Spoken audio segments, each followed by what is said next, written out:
গ্রামের আকাশটা কেমন যেন গুমোট। হঠাৎ গ্রামের রাস্তা ধরে নিতাই হাঁপাতে হাঁপাতে দৌড়ে আসে।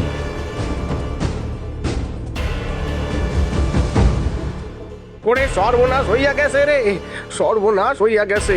ও মোড়ল মশাই, ও মাস্টার মশাই, সর্বনাশ হইয়া গেছে গো। গ্রামের প্রাইমারি স্কুলের শিক্ষক গৌরাঙ্গ মাস্টারমশাই চায়ের দোকানেই বসে আছেন, সাথে গ্রামের আরো কয়েকজন।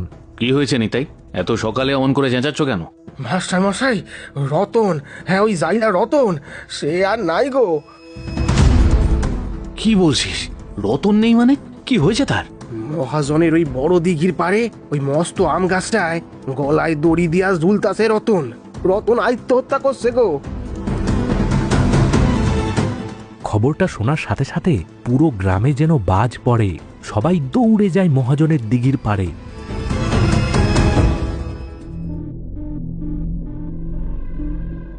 দিঘির পারে সেই পুরনো আম গাছের একটা মোটা ডালে রতনের মৃতদেহ ঝুলছে। বাতাসে তার নিথর দেহটা এদিক ওদিক দুলছে। গাছের নিচে মাটিতে বসে পাথরের মতো জমে আছে রতনের ছোট্ট মেয়ে লক্ষ্মী। হায় রে ভগবান, এ আমি কি দেখছি? শেষ পর্যন্ত লোকটা এই কাজ করলো। এমন সময় হরিনাথ মহাজন তার পেয়াদাদের নিয়ে সেখানে উপস্থিত হয়। তার মুখে বিন্দুমাত্র অনুশোচনা নেই, উল্টে বিরক্তি।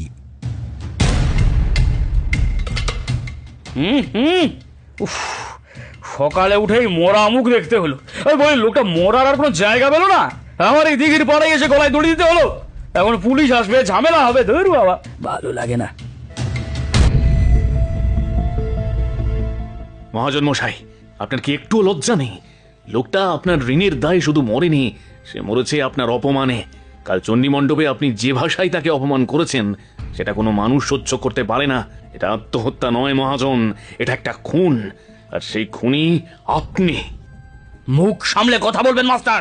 আপনি স্কুলের পণ্ডিত হতে পারেন, কিন্তু আমার সামনে বেশি লেকচার দেবেন না। ও আমার টাকা ধার নিয়েছিল, টাকা চেয়েছি আমি, ও মরে গেল, আমি কি করবো? কি বলে রে?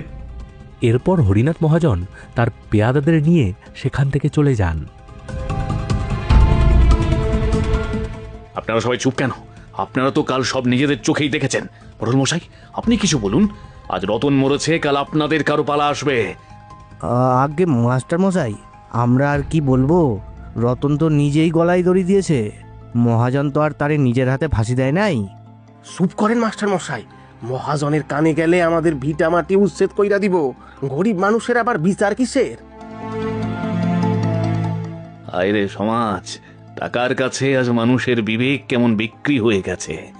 মাস্টারমশাই ধীর পায়ে ছোট লক্ষ্মীর কাছে যান, মেয়েটার মাথায় হাত রাখেন। মাস্টারমশাইয়ের চোখ জলে ভরে ওঠে। তিনি বুঝতে পারেন রতন মরে গিয়ে মুক্তি পেয়েছে ঠিকই, কিন্তু এই ছোট মেয়েটার জীবন এখন এক অনন্ত অন্ধকারের মুখে পড়ে গেল।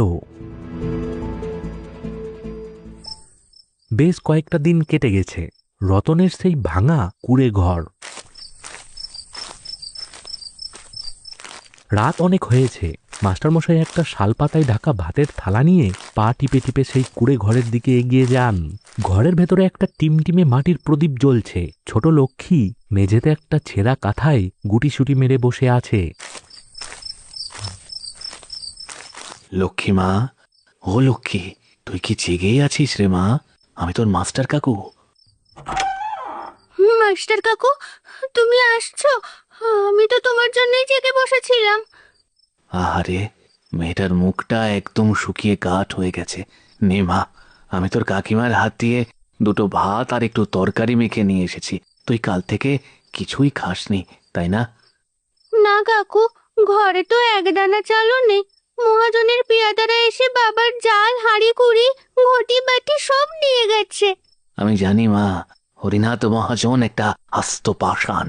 তুই ওসব কথা আর ভাবিস না। তুই এখন চুপচাপ খেয়ে নে, কেউ যেন জানতে না পারে আমি তোকে রোজ খাবার দিয়ে যাই, না হলে গায়ের লোক আবার ঝামেলা পাকাবে। মাস্টার কাকু, বাবা তো আর ফিরে আসলো না। বাবা কোথায় গেছে গো? আচ্ছা কাকু, মারা গেলে কি মানুষ আর ফিরে আসে না? না রে মা, যারা একবার চলে যায় তারা তো আর ফেরে না।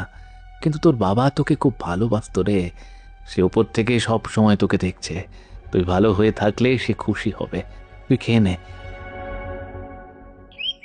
পরদিন সকালবেলা গ্রামের মোড়ের চায়ের দোকান। মাস্টারমশাই স্কুল যাওয়ার পথে সেখান দিয়ে যাচ্ছিলেন। মোড়ল, নিতাই আর গ্রামের কিছু বয়স্ক লোক সেখানে বসে চা খাচ্ছে আর ফিসফিস করে কথা বলছে। বলি ও মাস্টার মশাই, এদিকে একটু শোনেন না। বলি আপনার কি মাথা টাথা একদম খারাপ হইয়া গেছে? কেন নিতাই, মাথা খারাপ হতে যাবে কেন? কি হয়েছে? গায়ের মানুষ কিন্তু বলা বলি শুরু করেছে মাস্টার। আপনি একজন উঁচু জাতের বামুন মানুষ, গায়ের মাস্টার, আর আপনি কিনা রোজ রাইট বিরেতে ওই নিচু জাতের জাইলার ঘরে যাতায়াত করতেছেন। যাতায়াত করছি মানে? রতনের মেয়েটা, ওই অবুধ শিশুটা না খেয়ে মারা যাচ্ছে। আমি ওর মুখে দুটো অন্ন তুলে দিয়ে আসি, এতে জাতপাতের কি হলো? কি কইলেন? অন্ন তুইলা দেন? হ্যাঁ। আরে বলি বামুন হইয়া জাইলার ঘরে অন্ন নিয়ন কি খুব সম্মানের কাম? আরে জাইলার মাইয়ার হাতে সোয়া লাগলি তো আপনার জাত সইলা যাইব। এ হে হে, কি ঘেন্নার কথা! সি সি সি সি সি। চুপ কর নিতাই। ঘেন্নার কথা কোনটা জানো? একটা জ্যান্ত মানুষ তোমাদের চোখের সামনে মহাজনের অত্যাচারে, অপমানে গলায় দড়ি দিয়ে মরলো, আর তোমরা কেউ একটু টু শব্দ পর্যন্ত করলে না। সেটাই হলো ঘেন্নার কথা। আহা মাস্টার, আপনি খামাখা রাগ করতেছেন। সমাজ বইলা তো একটা কথা আছে, সমাজের একটা নিয়ম আছে না?